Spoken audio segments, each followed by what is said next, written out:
Hello and welcome to the Director's Cut. I'm delighted to be in conversation with Philip Tinari, the director of the UCCA Center for Contemporary Art in Beijing. Located in the buzzing 798 art district of the capital, with branches in Bidaihe and Shanghai, the museum was formerly called the Ullens Center for Contemporary Art, named after Guy and Miriam Ullens, who founded it in 2007. It was sold 10 years later to a group of Chinese patrons and has become an anchor institution for contemporary art in the country. Philip Tinari took over as the director in 2011, steering the museum through a period of growth and transition. Considered an authority on contemporary Chinese art, he has been instrumental in building bridges between the Chinese and the international art scene. I would like to mention here two shows that Phil curated that have been influential in situating the work of Chinese artists amidst a global context. The first was in New York in 2014, where he curated the Armory Show's Focus China section that featured 17 of the country's leading contemporary galleries. The other was Art and China After 1989, Theatre of the World, which he co-curated for the Guggenheim in 2017. It presented key events and works of Chinese contemporary art, but also providing a social, cultural, and economic context that allowed for a newer understanding of them.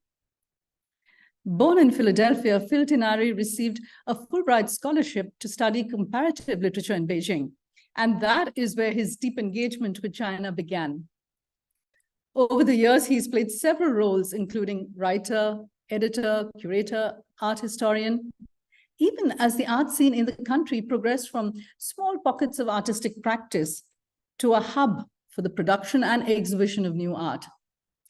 We will discuss some of this in the course of our conversation. We have a more detailed bio in the chat box that you can look up. We also have time for a few questions at the end, so type them in on the Q&A tab at the bottom of your screens. I would also like to thank Ravindra and Madhurati for the ISL interpretation during our conversation. Phil, it's great to have you on the Director's Cut. Welcome. Thank you. It's such a pleasure to be here. I'm so grateful for the invitation and excited to engage with your wonderful institution. Lovely. Well, the UCCA has consciously chosen to be a non-collecting museum, and there are several art spaces that do not have collections. But in a world where the guardianship of the collection has been seen as an important role of the museum, and collections have often defined the importance or the reputation of museums, it would be really interesting to hear why the UCCA chose to move away from a more traditional role of collecting, preserving, and conserving art. Yeah, that's a very important question, and one that you can imagine I am asked and that we ask ourselves rather often. I should say that when we began life as Ullens Center for Contemporary Art, founded, as you mentioned, by Mr. and the late Mrs. Ullens, they were best known as collectors of contemporary Chinese art. And even in those early days, some of the early shows revolved around that collection. However, that collection was never actually part of UCCA. The collection belonged to the Ullens Foundation, which was an entity registered in Switzerland. And in fact, when I began at UCCA, I would show works from the collection, but I would borrow them from the foundation the same way that today I borrow works from, institutions all over the world. And I think this was by design. Part of it, of course, has to do with China's, special political situation. And, the fact that today, for example, we're properly registered and accredited as a museum. But in 2007, when we were first opened, there was actually not really a policy infrastructure to set up a museum as a private entity. That's something that's happened in the past 15 years. So in those early days, we operated purely illegally, at least as a company. And I think all of these kind of combined to keep us from starting a collection under the actual UCCA entity at the beginning. But I think, as time has gone by, honestly, the real reason that it hasn't seemed, despite what you mentioned in your question, it hasn't seemed so urgent is because I think in China, things are constantly moving very quickly and people are always looking for the next new thing.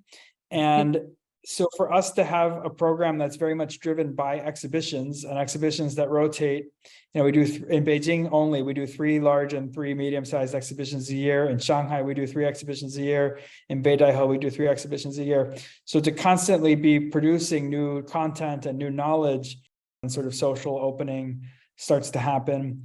And it's a process that accelerates after China's entry into the WTO in 2001. And almost overnight, China went from having, there were always artists at every point, but there was a very active art scene already in the 80s and through the 90s. And then after 2000, it became internationalized and it became institutionalized and it became marketized. And these things were kind of happening, their sort of social opening starts to happen. And it's a process that accelerates after China's entry into the WTO in 2001. And, almost overnight, China went from having, there were always artists at every point, but there was a very active art scene already in the 80s and through the 90s. And then after 2000, it became internationalized and it became institutionalized and it became marketized. And these things were kind of happening, they're in parallel, but they're actually separate processes. And so one thing that was really an issue when I was first getting involved in the early 2000s was that the whole conversation around contemporary art from China and in China that was happening in the West, but also by extension kind of everywhere else in the world outside of China was very much driven by this idea of market speculation. And there was this moment where it felt like you had, on the one hand, this canon of artists who curators and biennales and kind of insiders deemed important. And then you had this other canon of artists who were in the auction catalogs, right? And there was almost for a while no overlap between the two. But of course, they're coming from the same set of circumstances. And so, through things like Leap, which was this magazine that I helped set up under a Chinese lifestyle publisher with a passion for art, but it was actually very serious, very critical, and we used to say fully bilingual publication, because this is another thing about China compared to other contexts, is the language barrier is just so much stronger, right? It's you have a less widespread and a proficiency in English. So a lot of the very, very senior people in the field, especially of the generations that came to prominence in the 60s, 70s, 80s, 90s, were maybe not necessarily, reading and writing in English. So there was just a lot of work to do in terms of helping people to understand each other, bringing information in and information out, and trying to create a little bit of a context around that and an atmosphere. So, we started this magazine very quickly. We found there was really an appetite for it. There were a lot of people in New York who wanted a different perspective than they might get from a Sotheby's catalog. And there were a lot of people in China, because, another thing was in China at that time, a lot of the art media was kind of pay for play. So, to be on the cover of a magazine, maybe you just found an editor or a publication that was willing to sell you the cover. And we were very, very clear on the fact that that was not how we operated. So I like to think we helped to, help the development of the field in this small way. And it's very similar to, how things have continued at UCCA, where I'm really trying to put together a program that's coming from a place of considered reflection and kind of professional meditation rather than just trying to do what's hot at any given moment. Yeah, you were talking about the marketization and has this cliche of the Chinese collector being more investor than an art lover, have we moved beyond that? Well, now if you look at last week, right? I'm sure there was a big one of the key collectors in China, the people who operate the Long Museum, which is a peer institution of ours in Shanghai and Chongqing, just put a big chunk of their collection up for auction. And of course, the New York Times was right there with a story kind of sounding exactly the same notes that you might Sorry for the expect. interruption. Sorry for the interruption, ma'am. Sure. Kamini, ma'am. It's a humble request. Would you please go slow? Actually, Slower, yeah, Oh, I sure, find sure, sure, sure. difficult to translate so quickly. very Yes, slow. okay. Yeah. Thank you for the Thank reminder, you of course. so much. Thank Yeah. you so much. No problem, no problem. No, I was just saying that this image of the Chinese collector as speculator, it's a stereotype, it's a cliche. And I think it's, of course, there are people who fit that description, but there are so many both highly intelligent, highly sophisticated collectors who are now involved not just with Chinese art, but with art globally. And I think more importantly, there are thousands, if not millions, of mainly young people who are just interested in learning about and experiencing art. And those are the people who might come and visit us at one of our locations. So I think it's interesting because it's again, like parallel, but separate from the market itself. We're not as affected by the prices of paintings at auction as we are by the fact that today, compared with 10 years ago, you have many times more the amount of people who might be willing to spend, the equivalent of $15 or something to see a major exhibition of contemporary art. Okay, so over the last 10, 15 years, a number of private museums or spaces like 798 have emerged in China. And alongside this was the government's grand plan for cultural spaces. So more than 1,500 museums were built by 2015, and still more museums continue to spring up every month. But many of them seem to be these dark, empty spaces that no one visits. So could you draw out the cultural landscape for us and what role these two parallel sets of institutions play for their audiences? Yeah, we're hitting all the stereotypes tonight in a way, right? We talked about the collector speculator, and then the other big one is the empty museums. There was this huge, almost like this mythology of the museums opening every day and hundreds and thousands of museums. I think a lot of that depends on how you count. And there definitely was just this massive infrastructure upgrade that happened in China, after the year 2000 across all fields, and museums were part of that. So if you go to any provincial capital, there's a sparkling new museum, and it's not empty. It's essentially, it's an upgraded version of what has been there probably since 1949, but now with state-of-the-art facilities to show whatever collections they have. What you do see is, so I work in this district called 798, which is a former military electronics factory that was built in the 50s with East German designs. And then in the 2000s, it was converted, organically, and then it sort of first bottom up and then top down into an art district. And you have around China, in cities large and small, areas like this that are kind of imitating the 798 experience. Because there's a lot of factories that aren't productive anymore. I mean, I think around the world in this post-industrial moment, you would find places like this, but especially in China, where we're in the capital, there's a lot of borrowing, maybe 10 years ago, every day in 798, it felt like you would see a delegation of officials from some other province or city. And then when I would travel to places, you would see kind of like, imitation 798s. The issue is that, it's actually one thing that's even harder to set up than a museum is a whole district of galleries and artist studios, right? Because that's like an ecology. I mean, they tried to do this in Singapore with the Gilman barracks, 10 or 15 years ago, and it was even difficult there with all the money in the world. So I think this all contributes to this idea of like the unused infrastructure, but I also think there was this moment of overcapacity that has been grown into. And I also just see a huge potential for growth, because I look at,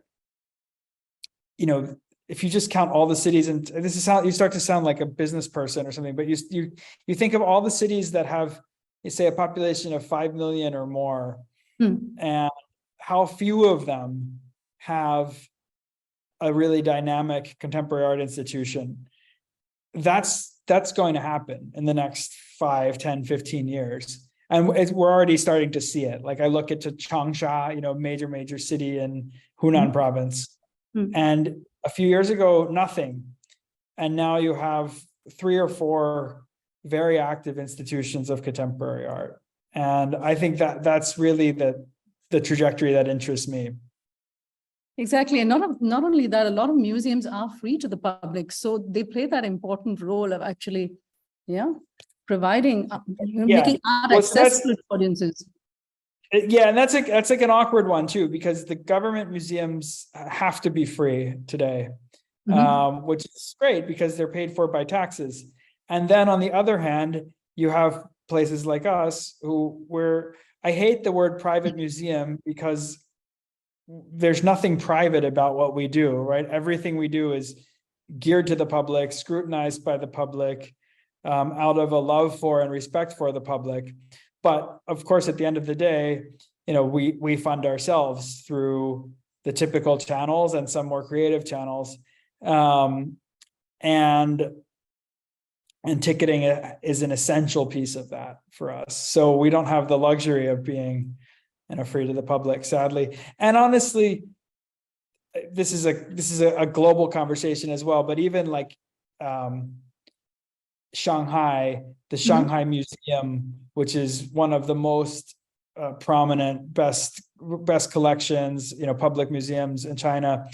Now they just had a special exhibition of highlights from the National Gallery in London, and they ended up charging a ticket, admission for that exhibition as well. Or you have like there's the Museum of Art in Pudong, which is the district of Shanghai that people think of with the iconic skyline, and that's set up by a state-owned enterprise.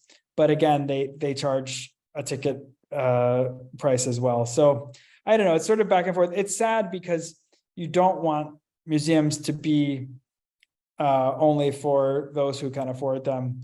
And for us, we've had to think creatively about how to sort of hedge against that. And one way has been through the UCCA Foundation, which we operate and which undertakes all kinds of art education activities in cities all over China. I mean, in some very rural locations as well, especially in the Southwest and the Northeast, exporting set of curricula that derive from our exhibitions to these underserved communities. And at times actually just bringing people in, from around Beijing or around Shanghai, free of charge to see the show. So I think it's always a balance that you're trying to strike. I embrace that idea that there's really nothing private about what we do, because MAP is a similar institution. Right. And everything is driven to democratizing art, to making it accessible to everyone. So there are ways we think of getting around this. For example, you have a free Tuesday afternoon so that people who can't afford art at least get to see art. So I think that's very much a part of all that we do as museums, whether we are private or public. Well, the UCC has sought to bring international art to its audiences in China, like the Picasso show and contemporary artists like William Kentridge and Tino Sehgal. What are the key factors that determine this choice? For example, why Picasso or why Kentridge? Sure. So, I think one thing that's important to say about UCCA is it was founded just a few months before the Beijing Olympics of 2008. And that was this moment of maximum global interest in China. And I think in China, maximum curiosity and desire to engage with the rest of the world. And we really see ourselves as rooted in that moment and huge believers in the back and forth of intercultural communication. And so what you said is absolutely true. We are known for our international programs, but in a way, and you'll see when I show these, I've prepared a few images. Actually, 4 of them are of exhibitions with Chinese artists. And those are sort of the things that we are the most proud of, because they're the artists that I think we're able to show, in the most specialized way and to the widest public here. So all to say, we are deeply committed to Chinese contemporary art and Chinese artists at different stages of their careers. Now, on the international question, those are 2 really good examples. Kentridge for me is, I think he's one of the greatest living artists in the world. I thought he was particularly relevant to show in China. This is William Kentridge, the South African artist born in 1955. Because, he's really an artist who's coming from a society in transition. He's a white Jewish South African from a family that was very much involved in the anti-apartheid struggle throughout, for decades. But he actually underwent his artistic training in the 80s at this time when South Africa, in a way similar to China, was cut off from the rest of the world. In South Africa's case, because of its abhorrent racist policies that had led to this boycott.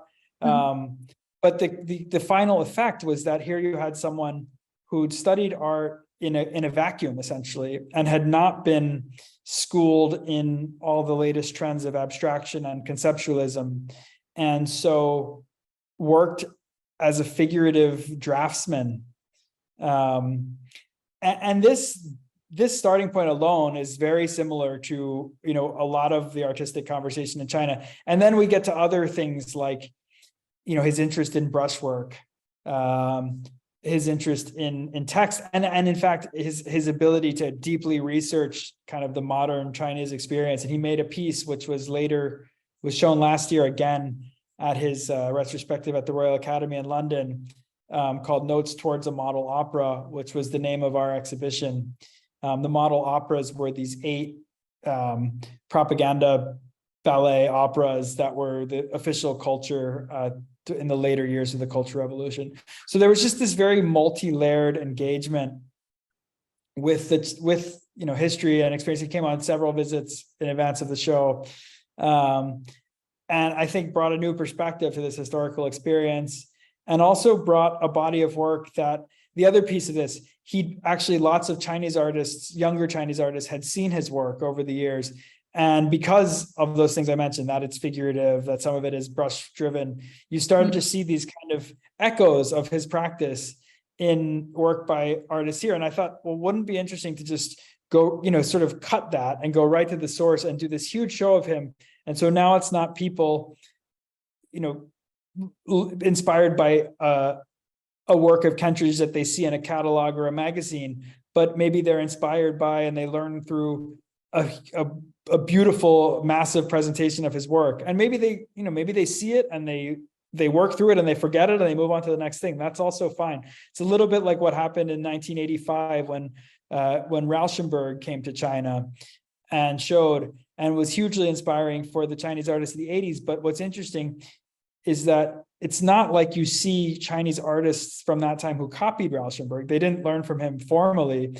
I think they learned from him, or they were inspired by him to think about how to understand themselves as artists and how things that maybe don't look like art could be art.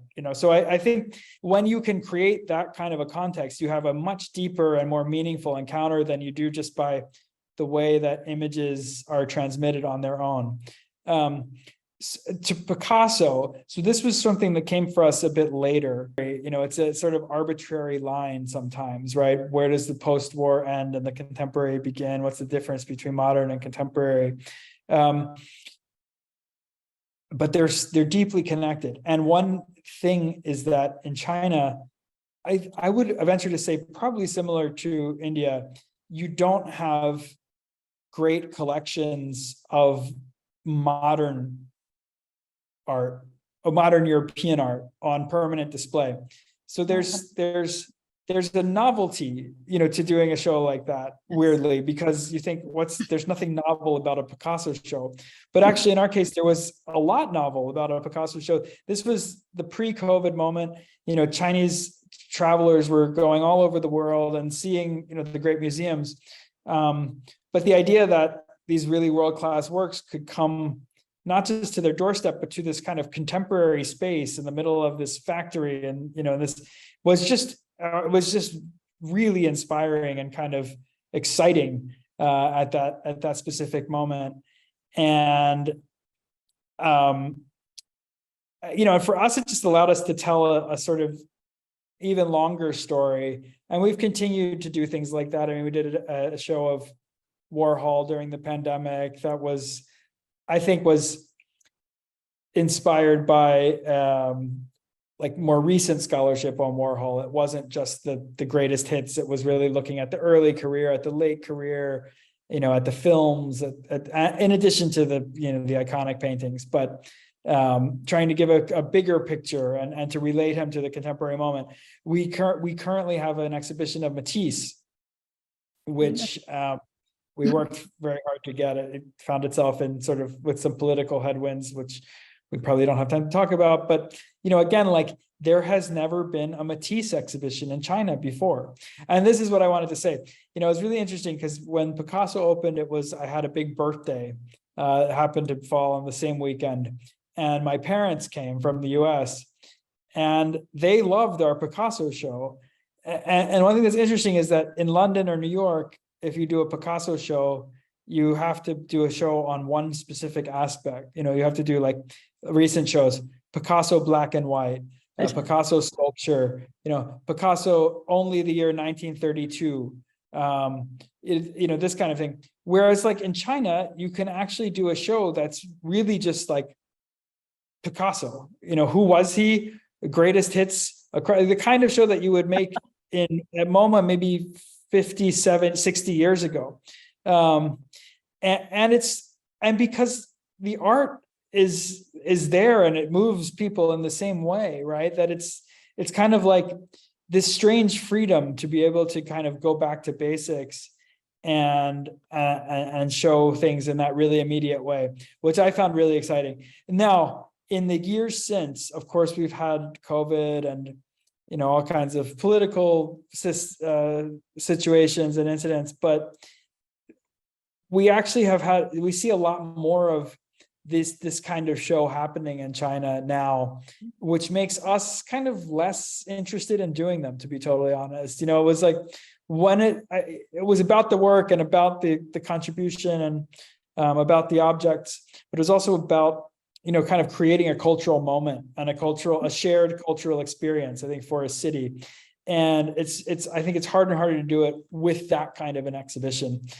So we're really thinking hard about, different kinds of exhibitions. And I think that's something about that's really fun about institutions too, is that they can grow and change and evolve. You're programming ideas, you explore them for a while, maybe you set them aside, maybe you come back to them, but it's not a entirely straightforward or entirely restrictive.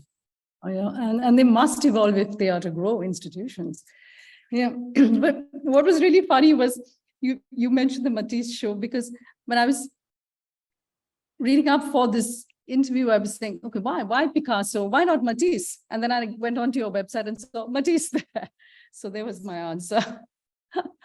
Okay, so we come to my favorite part of this show, which is to invite you really to take us through 5 works. And because you don't have a collection, 5 works that have featured at the museum, which really speak to you. Okay, yeah, and thank you for working with me, despite this lack of. I'm giving you that option. Oh, here we go. I've got it. Okay, wonderful. Sorry. So, this is actually an image from the very first exhibition I curated at UCCA in 2012. It's a Chinese artist called Gu Dexin, and he was actually one of 3 Chinese artists who participated in a very important exhibition in Paris in 1989 called Magiciens de la Terre, the Magicians of the Earth, which kind of explained itself as being the first global contemporary art exhibition. There were 50 Western and 50 non-Western practitioners. And Gu was the one of 3 Chinese and the only one of the 3 Chinese who didn't then moved to Paris and to Europe. He came right back to Beijing. He still lives in this kind of workers' apartment where he grew up. And he actually in 2009, so a few years before this exhibition, withdrew entirely from making and participating in art. So we curated the show as if it was a show by a deceased artist. And what you see on the ground, so he was participating in many of these exhibitions throughout the 90s that were of contemporary Chinese art that were happening at different museums. And I think he was very skeptical of this expectation that artists from China would talk about Chinese themes and the Chinese politics and the Chinese experience. And so he just kind of went totally back to basics, and he made these installations where he would just lay out a bunch of fruit, in a yard or in a museum for the duration of the exhibition. And he wouldn't even give it a title. He would just call it that he would title it with the date of the opening. And then over the course of the exhibition, the fruit would rot. And it would leave, traces. So you can see this field of apples here and these apples on the other side of this flagpole. I was very young and very inexperienced, and I shouldn't even tell this story, but we wanted to be very true to the work itself, and so we put the apples directly there. And one thing we did not account for was that during the exhibition, as they decomposed, they released acid, and the acid actually left an imprint on the floor. So if you go into UCCA even today in the Matisse show, and you get to this part of the space, and this is also our space, this is our great hall in all its Bauhaus glory. But when you get to this corner, you will notice there are all these little circles on the floor, and they're left over from the apples. So I feel really good because I left my mark on the institution, with the very first exhibition, and I was not fired. So that's my first piece to talk about. And then this is just from about 2 years later. This is an artist called Xu Zhen, who's a kind of very ironic artist from Shanghai. He's about my age. He's a few years older, born in 1977. And really at the center of the art scene that emerged in Shanghai at that moment I was talking about, right at the turn of the millennium, an artist, but also a curator. He later changed his artist name to Maiden, like made in China. So he works under this name of Maiden. And this was actually the moment at which he did that. He was sort of, I think his thinking was that he felt like in this art system that was evolving, the artist was asked to play all these different roles, not just as someone who makes work, but as someone, who organizes, who narrates, who convenes. At least he was being asked to do all these different things. And so he thought that would happen more effectively under the framework of a company. So he started this company called Maiden. And this exhibition that we did for him was really his first rather comprehensive survey in 2014. And this was a piece that was in our lobby at the time. And as you can see, it's a replica of just the Elgin marbles, but they're taken head to head with replicas of stone Buddhist sculptures from the Wei dynasty, the most elegant period of all. And they're just juxtaposed in this really kind of dumb way. And I think he's really kind of ending up or making fun of, all of a little bit like the stuff I've just been talking about, these kind of highfalutin ideas of cultural exchange. And I think he's kind of, in a sense, satirizing, how we often go about that in a very clumsy, sometimes maybe violent, at the very least, not entirely elegant kind of manner. And he continued to do this in all kinds of other configurations with all sorts of different, source images. We talked about Kentridge, so we don't need to spend much more time on him. But this piece was originally shown in Documenta in 2012, so the date's actually wrong, and it's called The Refusal of Time, and it's this multi-screen installation. I think it's probably been shown in India at some point by now, where it's this kind of he's talking. Well, it's interesting that we had a whole conversation about are the time difference, right? I'm sure you get this all the time because India is like a half an hour, so it's this piece is this whole meditation on the invention of time zones as a manifestation of this kind of imperialist desire to quantify everything, including, time itself, which is maybe in a way the hardest thing of all, or the most impossible thing to quantify or to regulate.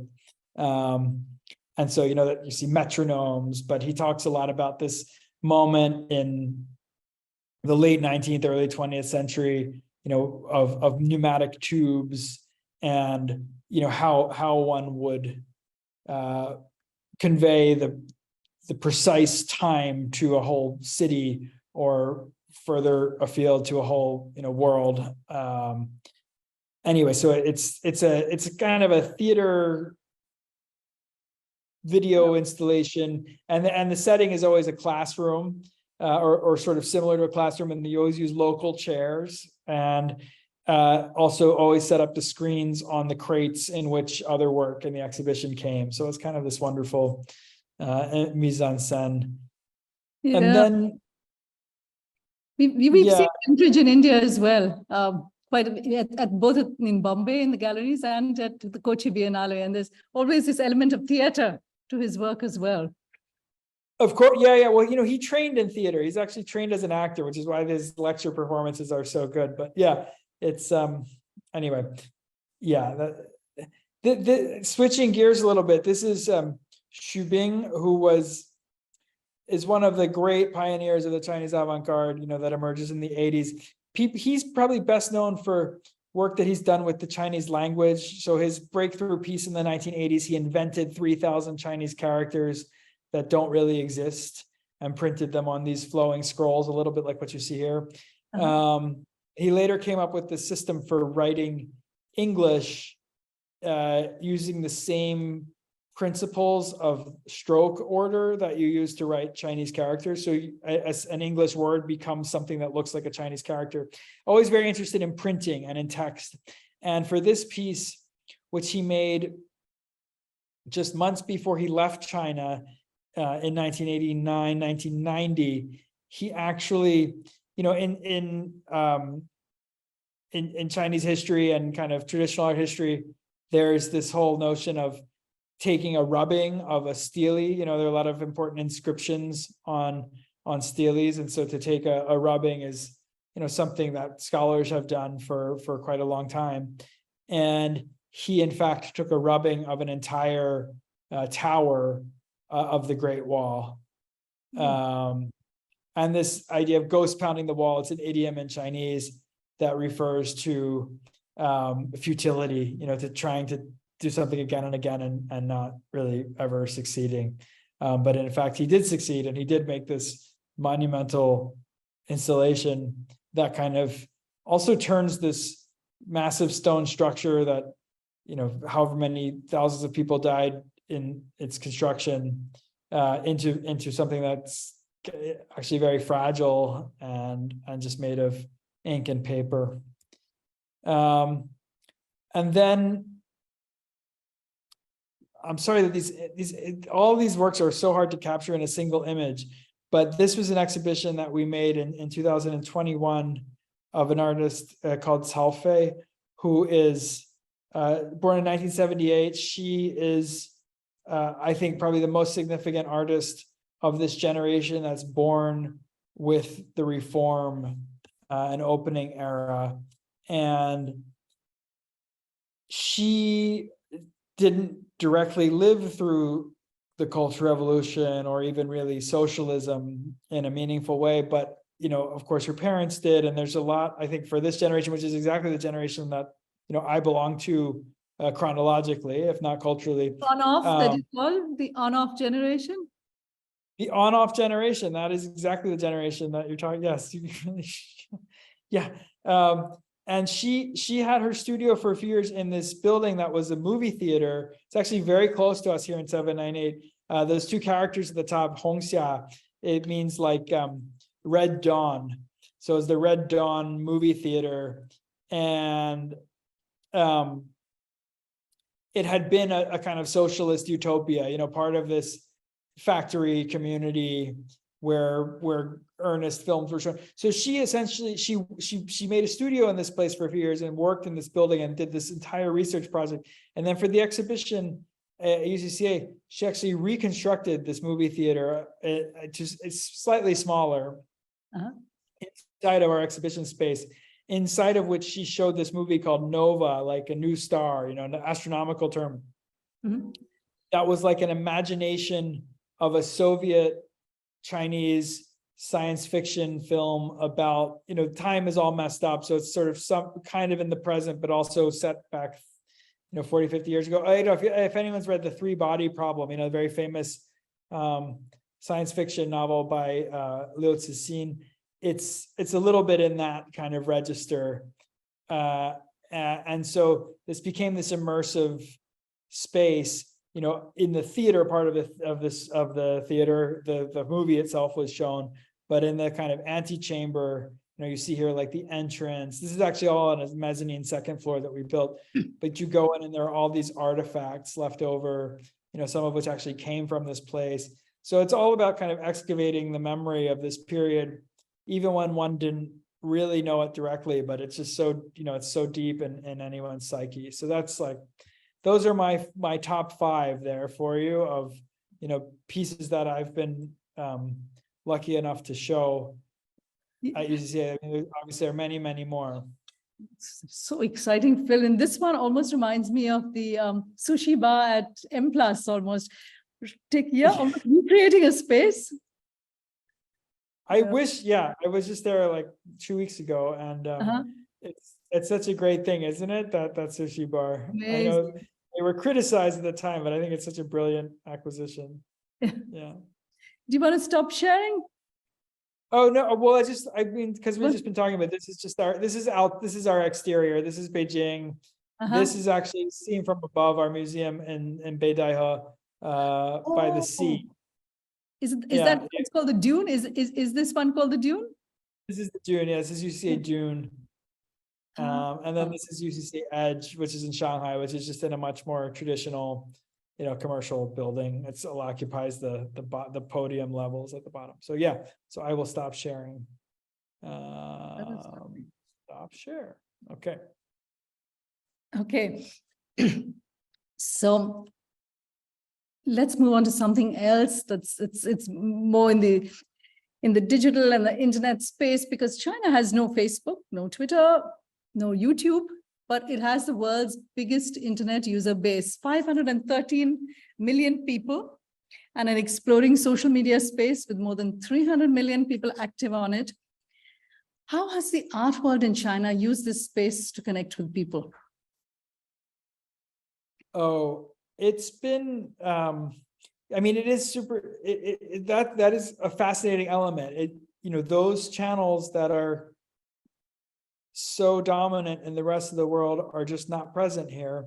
And instead we have for the longest time, WeChat, and essentially only WeChat. And then these days, other ones like, it's in English called Red, which is a sort of, another social media app where people post the posts tend to be more like directions, tutorials, or sort of, it's very good for sort of travel and cultural information. And then of course, the one that's taken the world by storm, but comes from China, is TikTok, right? So TikTok, which is called Douyin here, and these affiliated sort of short video services kind of constitute our social media universe.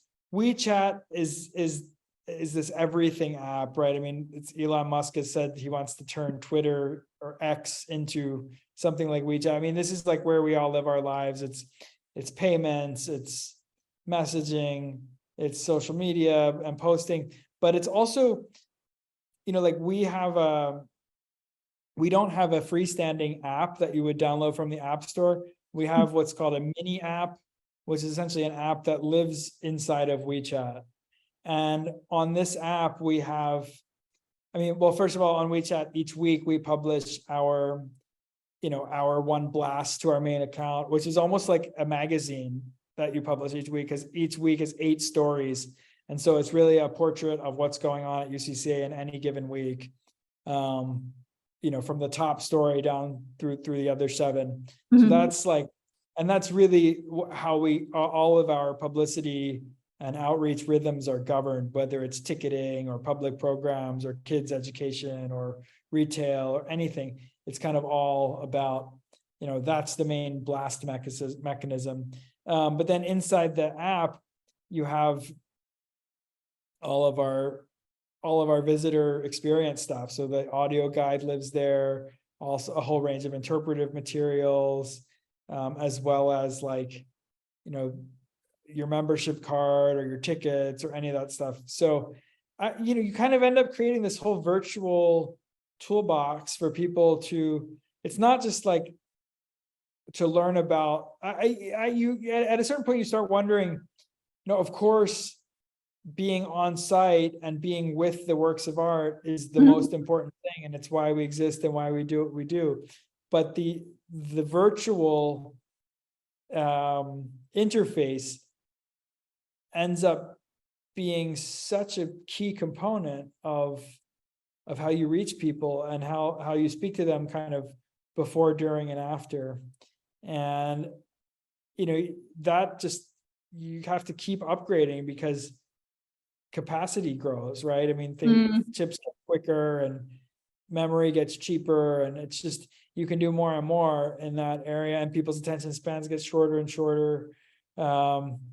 So you're sort of always fighting to stay there.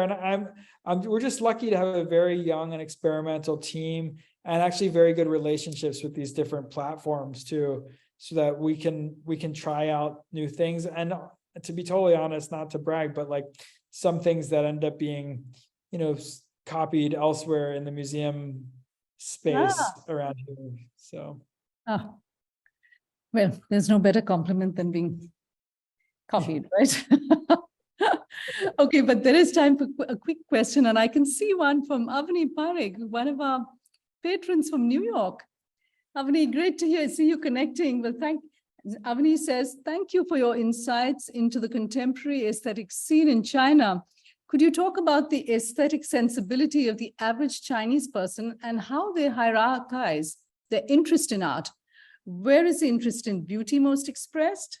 Dress, manners, interiors, digital forms? Well, that's a great question. I mean, I really hesitate to make broad proclamations about any of that, other than to say that, I was doing some research recently on the Shanghai Biennale in the year 2000, because that was really the first international art exhibition that happened on Chinese soil. And there I found this TV program interviewing the artists and kind of going through the exhibition. And the most remarkable piece of it, in a way, was the commercials, because TV commercials in the year 2000 are like, they feel like they're from a century ago.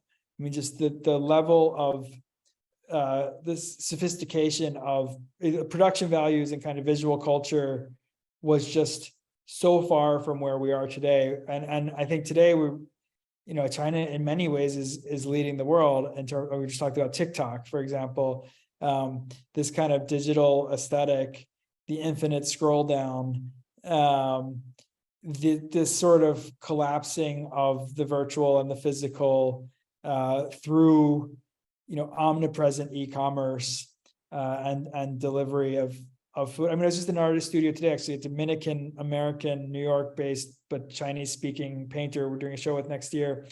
We're sitting there, and halfway through our interview, some linseed oil that he needs to mix his pigments arrives, just delivered, right? So that I would say, like, in a way, I don't know if this is necessarily aesthetic in the most visual sense, but that sense of being like that online to offline connection, and in a way it's like the upside of living in a surveillance state, where the digital tentacles are everywhere and the cameras are everywhere, is just that level of convenience and access to immediate, like, desire fulfillment through consumption in all its many forms, is just on a completely different level from anywhere else I've ever seen in the world.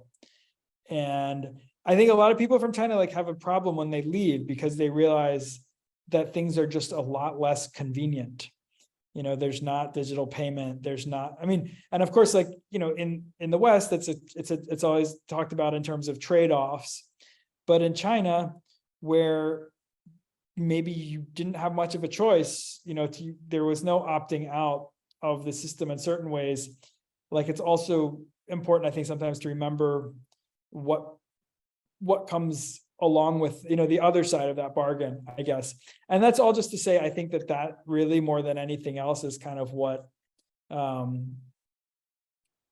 defines the texture of everyday life. I also think it's really interesting, especially since the pandemic, you've just had this massive surge of interest in all kinds of hobbies.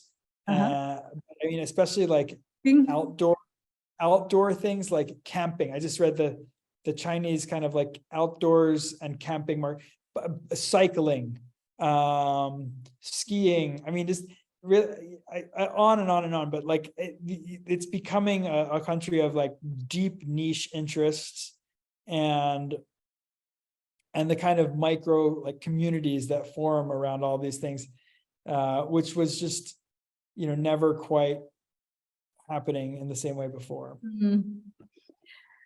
And also food. I think that's another place. That's another really important aesthetic outlet but like absolutely. And the innovations around how you kind of make food contemporary, I think have been really, really inspiring for a lot of people too lately. I know. Still, you've had to work in a challenging political climate where international relations can often be rocky. So as a museum director, how do you negotiate the space for you, your museum, to still effectively serve the needs of your different audiences? It's interesting because like as a museum director, on the one hand, you're often supposed to be out in front and leading from ahead and trying to bring people along. But I've also found it really important to kind of know there are a lot of times when it becomes important to kind of take a step back and really let the institution and the reputation that it's established, the track record that it has, this doesn't belong to any one person. It doesn't belong to Mr. Ullens. It doesn't belong to me. It doesn't belong to anyone. It belongs to all of us. We have 200 people almost who work here. We have, nearly 1 million visitors a year. And to just really let yourself kind of fade into the society, I think is just such an important skill. And it requires, a lot of like just restraint and sensitivity and I think, and compromise, to be completely honest, at certain moments. And thinking really shrewdly about, what are the things that you can stand up for? What are the things that are going to have to be a certain way, even if it's not ideal?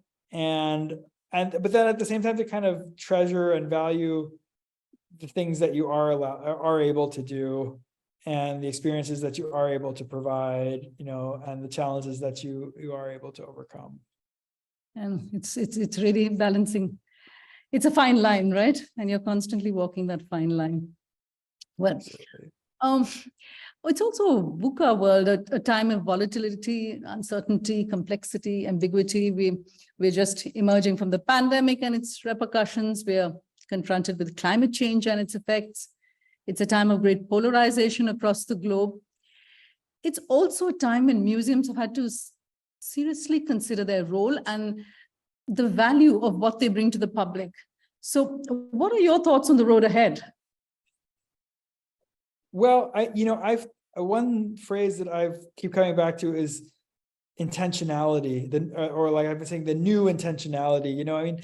There was a period where, and sometimes it's hard to distinguish what's just, where you were in your life or where the institution was in its trajectory. But when I first came to UCCA, I always felt the desire to do more and more and more, and to just continue to pop out shows and bring as many artists as possible to the table. And later on, it meant growing, opening new locations.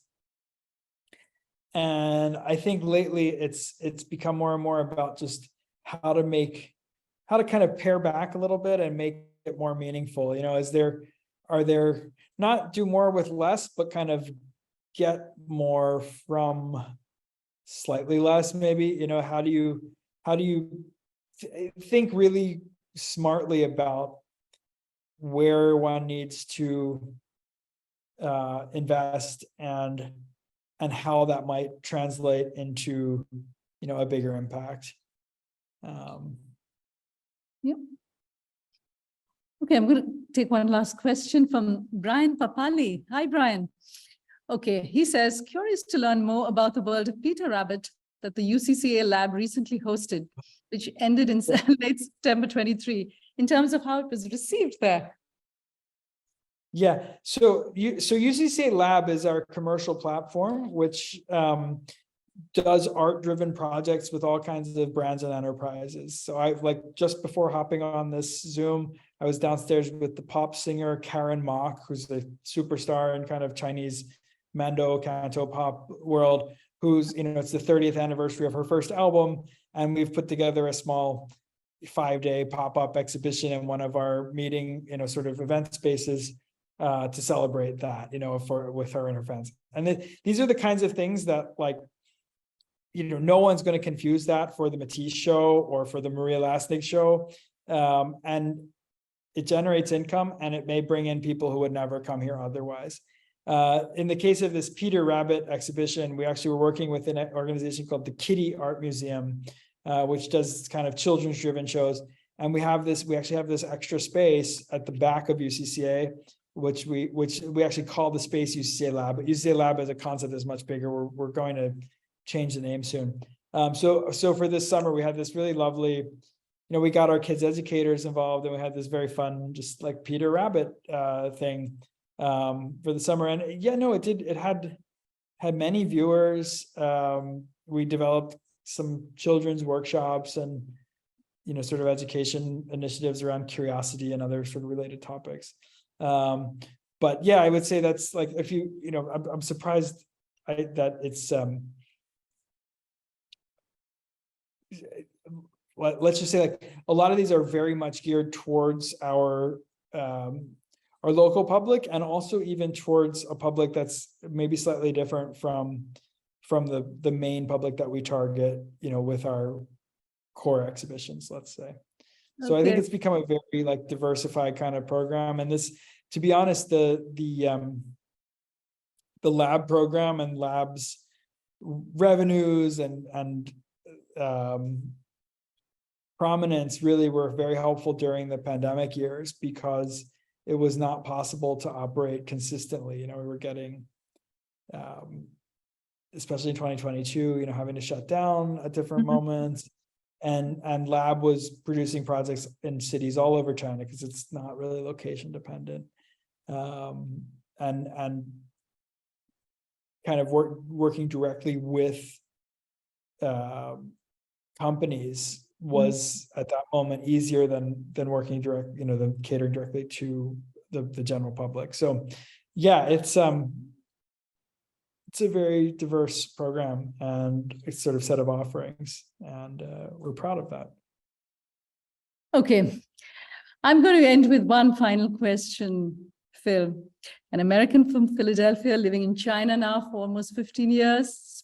You speak fluent Mandarin, authority on contemporary Chinese art. You're married to a Chinese. Tell us one thing that you love most about China and one thing that you would like to change. I love the fact that, and this is kind of, in America, like America is built on this myth and kind of belief in mobility and in, people's ability to create lives for themselves, to sort of become the person that they want to become.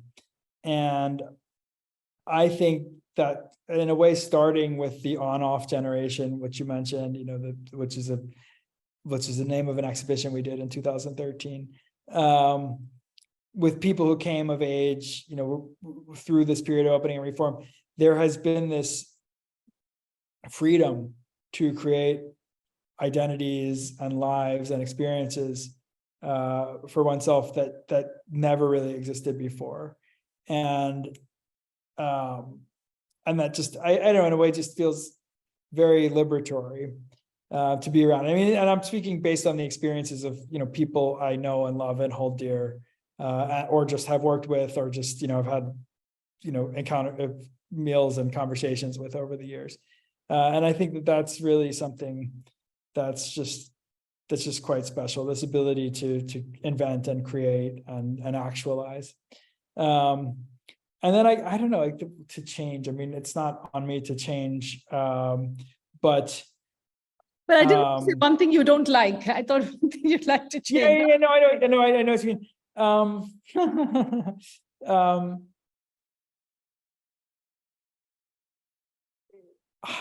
I have to say, I'm surprised again and again at just the level of openness and the ability to communicate, person to person. Like you might think it would be a very fraught and difficult thing to be an American living and working here, as the defining tension of global relations at the moment is between these two countries. And yet that's just not something that's really there in at least my everyday working experience, let's say.